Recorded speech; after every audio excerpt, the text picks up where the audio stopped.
Number 6 is reduce 2 bus routes. As our enrollment has declined, we need to keep looking at reducing bus routes. We were going to look at reducing bus routes next year anyway, but we believe that we can reduce a couple of bus routes and save about $20,000.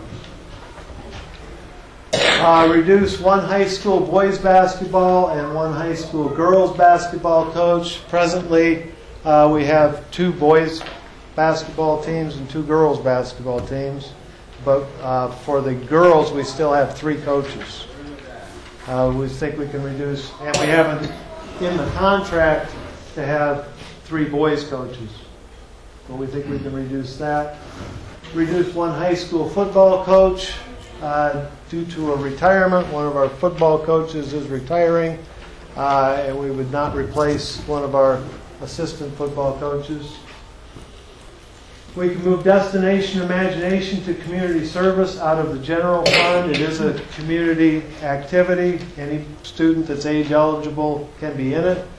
So it is eligible for moving to community service.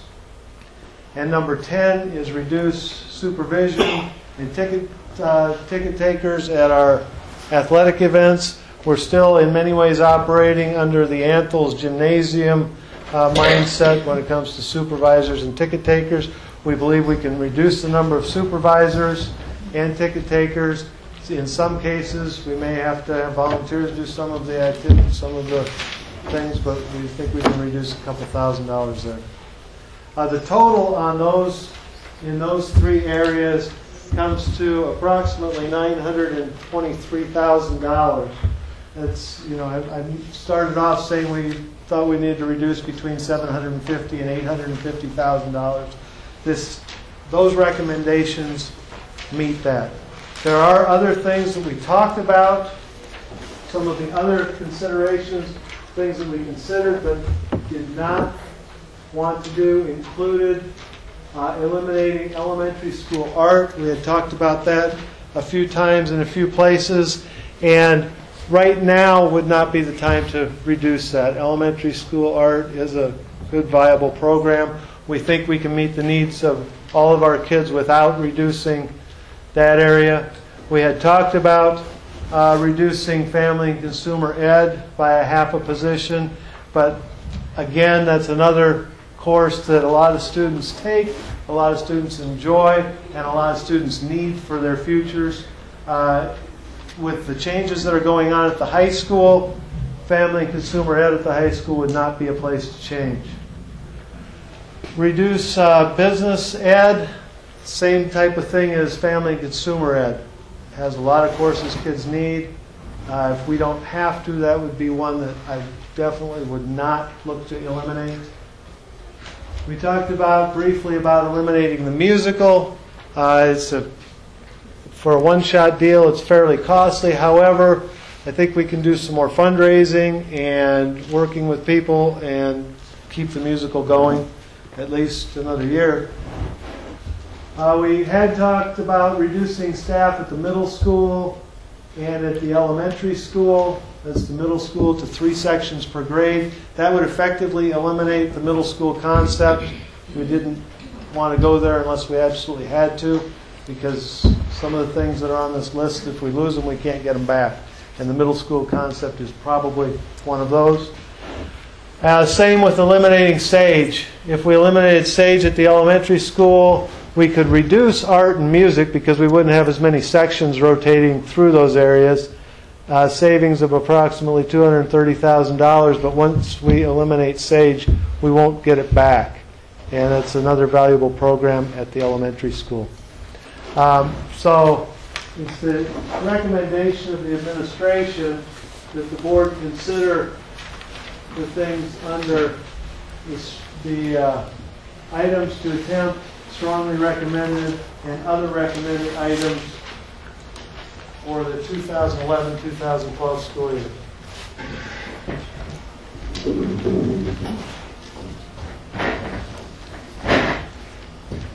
Okay, we have a good crowd here, and we'd like, if you have a comment to make concerning this presentation, feel free to raise your hand. Yes. Robin Holland. Procedural question primarily. Why is it that we have to come up with this solution within 2 weeks of the referendum? It's like doing homework rapidly, you're probably going to get it wrong. If we have a normal amount of time, a reasonable amount of time, we can probably come up with a feasible solution to this, which is probably better than what we've been presented with tonight. What's the problem with that? Well, the problem is that due to the governor's budget reduction proposal, it eliminates a portion of the statutes that had allowed us to negotiate into our contract a June 1st layoff date. Layoff notices must be out by March 15th, with preliminary layoff notices in teachers' hands, or in, well, it does just relate to teachers actually, in teachers' hands by February 28th. I got notice of that last Friday afternoon at about 3:45. So that's why this came up so quickly. So once again, it's the state requirement that's basically tying our hands in a reasonable way. Yep. We had negotiated in the June 1st date into the contract precisely for the reason that she stated, so that we wouldn't have to rush into things. We can take our time, talk to more people, and get solutions. However, I do think these are some pretty good solutions to a pretty tough situation. Anybody else? Nate? Next year you lose $1.7 million in excess levy, correct? 1.6. And you're making $800,000 worth of cuts, so where's the rest of that money coming from that you won't be able to levy? Do you have a slush fund someplace or extra revenue laying around, or what? And how much do you have? What's in that fund if you doubt one? Well, as we stated with the previous referendum, that was $1.6 million per year for 4 years, and we had planned on cutting out of that budget about $150,000 a year to make that work. We actually cut a little more than that each year, so we had some carryover. We're planning on spending that carryover, which is, Mike, approximately $1.8 million next year.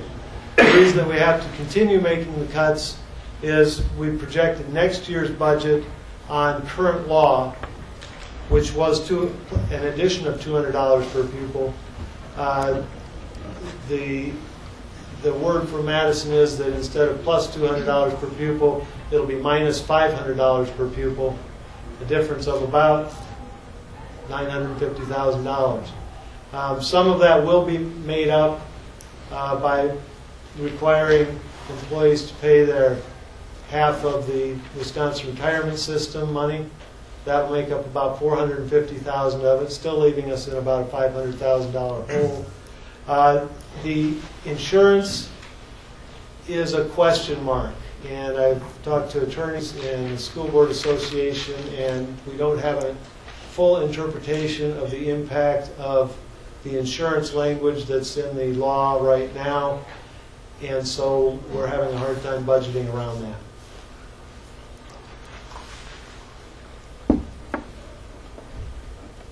Yes. I'm Carol Geiger, grandmother of Jessica Colbert, and she's a special ed student. And her parents couldn't be here tonight, but they wanted me to express their concern if you're cutting a special ed teacher. I know Kathy said that Mrs. Murphy retired and she wasn't replaced.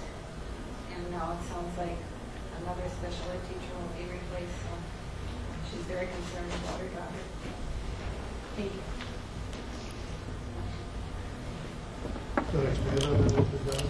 Well, I think I should probably let Julie expand on it. Julie is our special education director, Julie Stevens. Julie, you want to let people know what the tentative plan is? As far as we had Mark Millay at high school, the CDS program, retire. We have a half-time CDS teacher at the middle school.